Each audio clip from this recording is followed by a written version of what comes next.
Hello प्यारे बच्चों, आज हम साइंस की वर्कशीट नंबर 40B करेंगे, क्लास 10 साइंस की।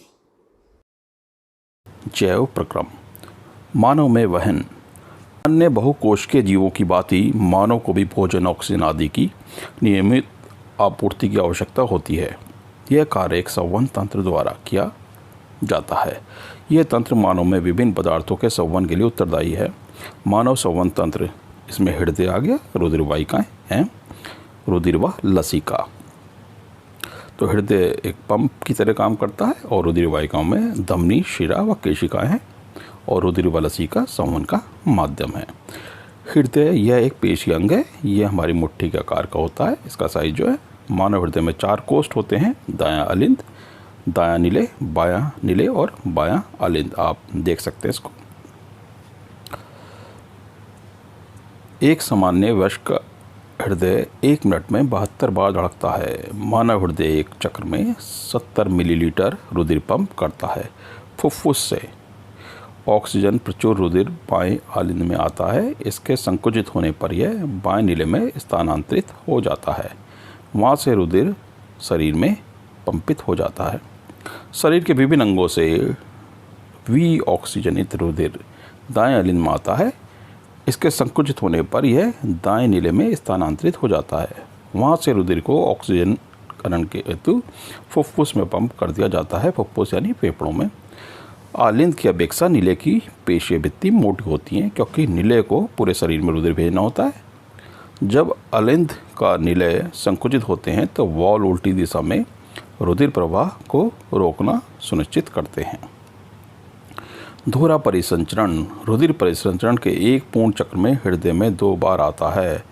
यह सुनिश्चित किया जाता है कि ऑक्सीजनित और विऑक्सीजनित रुधिर परस्पर ना मिलें, जो कि पक्षी और स्तनधारी जैसे जंतुओं में उच्च ऊर्जा की आपूर्ति में सहायक होता है।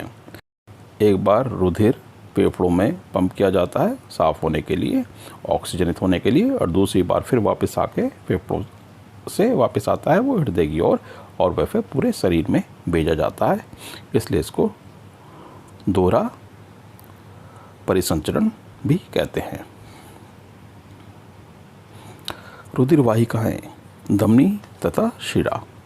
धमनी है, यह वितरण वाहिका है। शिरा यह संग्रहण वाहिका है। ऑक्सीजनित रुधिर को हृदय से शरीर के विभिन्न अंगों तक ले जाती है, फुफ्फुसीय धमनी को छोड़कर। विऑक्सीजनित रुधिर को शरीर के विभिन्न अंगों से हृदय तक ले जाती है, फुफ्फुसीय शिरा को छोड़कर। यानी फुफ्फुसीय धमनी में अशुद्ध रक्त बहता है और फुफ्फुसीय शिरा में शुद्ध रक्त बहता है। धमनी की भित्ति मोटी व लचीली होती हैं, क्योंकि हृदय से रुधिर उच्च दाब से निकलता है।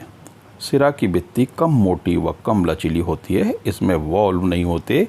रुधिर को एक ही दिशा में प्रभावित करने के लिए इसमें वॉल्व होते हैं। यह सतही नहीं होती, ऊतकों के नीचे पाई जाती है। यह सतही होती है, यानी ऊपर पाई जाती है थोड़ा, इसलिए हमें दिखाई दे जाती है।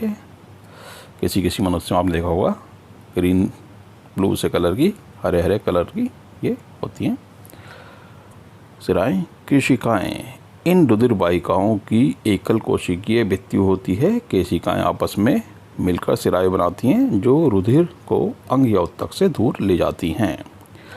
रुधिर के अवयव ठोस अवयव होते हैं और द्रव्य अवयव होते हैं, यानी ठोस पार्ट्स और लिक्विड पार्ट्स।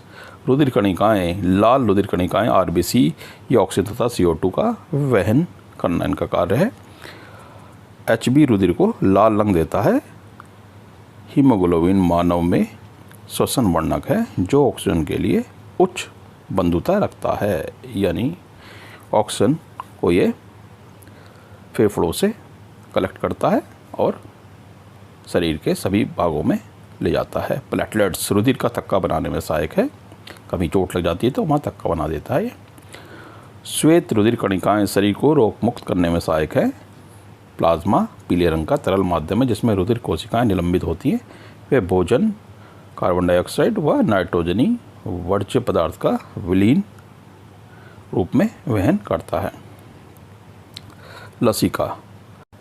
यह एक उत्तक तरल है जो रुधिर केशिकाओं से निकलकर अंतरकोशिकीय अवस्था में आ जाता है। यह रुधिर के प्लाज्मा की तरह है लेकिन रंगहीन है।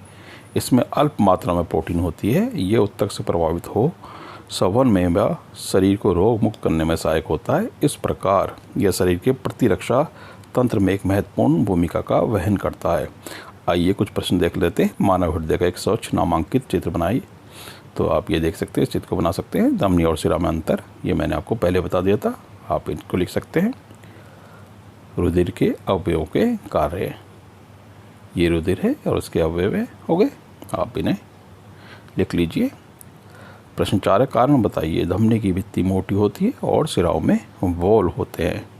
भाई धमनी की भित्ति तो मोटी इसलिए होती है क्योंकि हृदय से रुधिर उच्च दाब से निकलता है, तो मोटी भित्ति होती है इसलिए।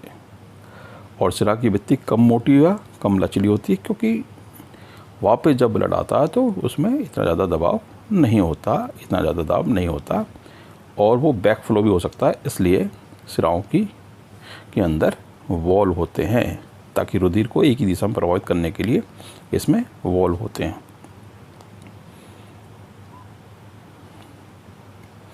लसिका क्या है? तो लसिका आप ये पूरा ये लिख सकते हैं। यह एक उत्तक तरल है जो रुधिर केशिकाओं से निकलकर अंतरकोशिकीय अवकाश में आ जाता है। यह रुधिर के प्लाज्मा की तरह है लेकिन रंगहीन है और इसमें अल्प मात्रा में प्रोटीन होती है। यह उत्तक से प्रभावित हो संवहन में व शरीर को रोग मुक्त करने में सहायक होता है। इस प्रकार यह शरीर के प्रतिरक्षा तंत्र में एक महत्वपूर्ण भूमिका का वहन करता है। तो सारे के सारे प्रश्न आज इसी में से हैं, तो आप कर सकते हैं इनको आराम से।